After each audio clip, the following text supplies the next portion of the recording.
వేదిక ఋషి విశ్రవుడు ఆశ్రమం. రావణుడు చిన్నబిడ్డగా కనిపిస్తాడు. తల్లిదండ్రులు ఆశీర్వదిస్తారు. కథకుడు విశ్రవుడు క్షత్రియ రక్తం, రాక్షసుల శక్తి కలిసిన వంశంలో పుట్టాడు రావణుడు. యంగ్ రావణుడు తపస్సు చేస్తూ కనిపిస్తాడు. శివుడి వంక భక్తితో జపం ఓం నమః శివాయ. శివుడు ప్రత్యక్షమై వరప్రసాదమిస్తాడు.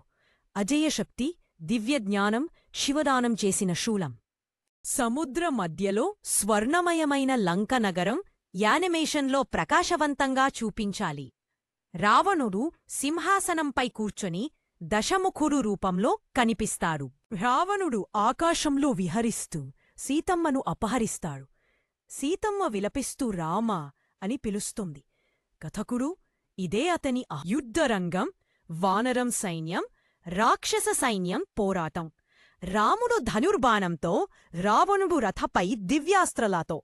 క్లైమాక్స్లో రాముడు బ్రహ్మాస్త్రం సంధిస్తాడు.